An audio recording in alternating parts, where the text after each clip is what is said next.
ये भगवान, खुद मैं इस चीज़ में फंसा हूँ कि मैं डर रहा हूँ या मुझे कंफर्टली कोई नहीं मिलता है, तो पास में चाहे मेरी उम्र का हो, चाहे 50 साल का हो, चाहे 30 साल का हो, चाहे 7 साल की हो, फिर वहाँ ये नहीं दिखता।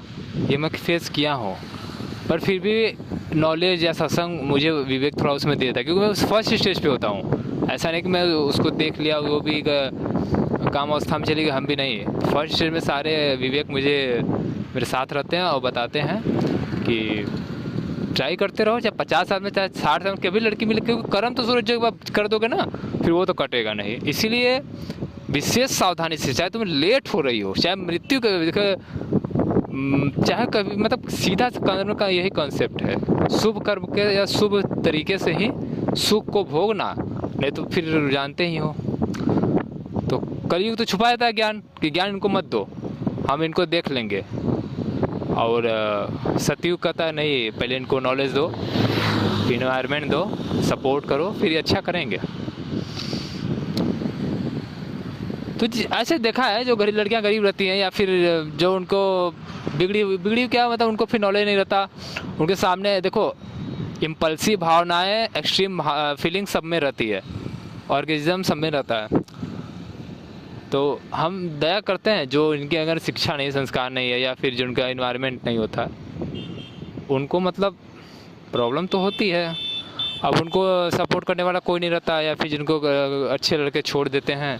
अच्छे लड़के वैसे छोड़ते नहीं है, या जो लड़कियां, अब जैसे प्रभु ये बताइए, अब उनको अच्छा संस्कार है, मैं इन लड़कियों को क्यों साथ रहना चाहूँ, क्योंकि इनको नहीं मिला वो सुविधा कि अच्छे से रह सकें।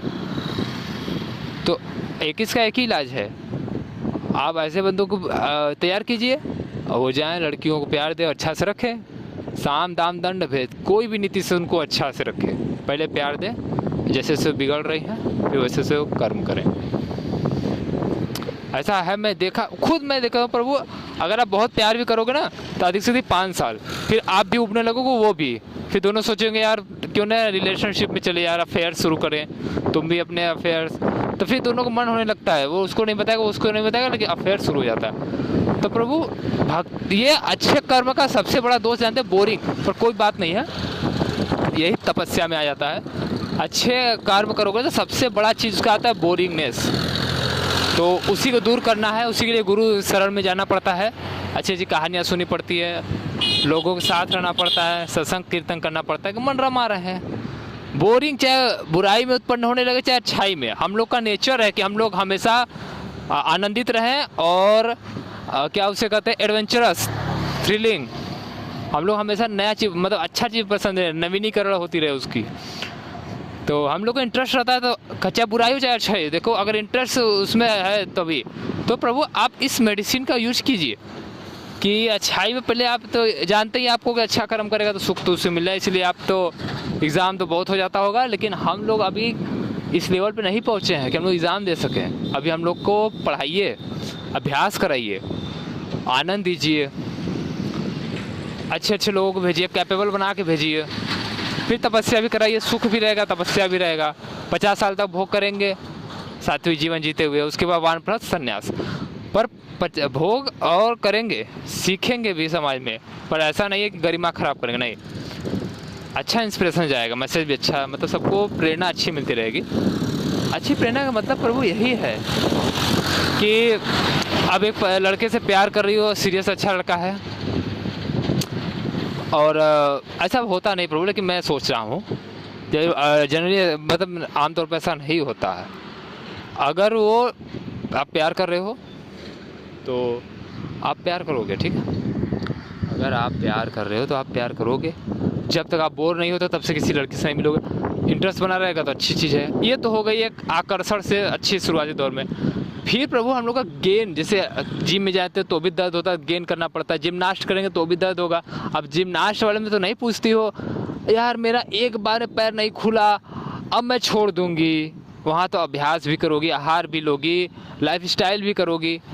तो प्यार का भी यही है, एक बार में अगर नहीं हो पा रहा है, नहीं निप पा रहा है, तो प्रयास करो, वातावरण क्रिएट करो, देखो मन उबे ना, ऐसे ऐसे एक्टिविटीज़ करो, सात्विक एक्टिविटीज़ करो, टेंट लगा दो, खाना बांटना शुरू कर दो, ठीक, सुख मिल जाएगा। शाम को अच्छी अच्छी कविताओं का गोष्ठी करो, कर लिए, उसके बाद डिस्को डांस में चले जाओ, पर अपने बॉयफ्रेंड के साथ, ठीक है।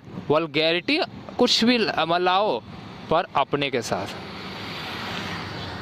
इतना डिसाइड कर लो कि बिना डिवोटी हुए प्रभु की पूजा नहीं की जा सकती। यहाँ पर एक इंसान तुम्हें पकड़ना पड़ेगा और उसके साथ, जैसे अभी ये बताओ, वो कैसे मानेंगे कि तुम हमारे साथ कैसे रहोगी?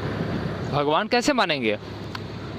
यही ऐसे मानेंगे, किसी अच्छे इंसान को साथ रहो या किसी बुरे को अच्छा बना दो और उसके साथ अच्छाई, मतलब सबसे बड़ा भक्ति तो यही है, करोड़ों अश्वमेध के बराबर, कि आप अच्छे से कर्म साधना करो, कर्म करो, शुभ कर्म करो। नहीं शुभ कर्म हो रहा तो कर्म करो अच्छे से, ठीक है। अच्छाई के लिए साम दाम दंड भेद किया जाता है। अच्छाई के लिए प्रयास करो, कायर हो तो श्रम करो, नहीं रिस्क ले सकते तो धीरे धीरे कमा के धीरे धीरे भारत की तरक्की में ध्यान दो। खेती ले लो, खेती करो, अच्छे अच्छे फसलें उगाओ। बहुत ज़्यादा हिम्मती हो तो प्रशिक्षण लो, ठीक, अमीर बनो और अच्छे अच्छे स्कूल कॉलेजेस खोलो, अच्छा कुल मिला के बेस सही करना होगा। जब बच्चा पेट में बीज पड़ जाए ना, बीज पड़ जाए ना, वहीं से बेस सही करना होगा। ये बेस सही हो जाएगा ना तो देखो, बुराई का काम ही है, बुराई को क्यों बुराई करोगे? हमें अपने आप पे काम करना होता है।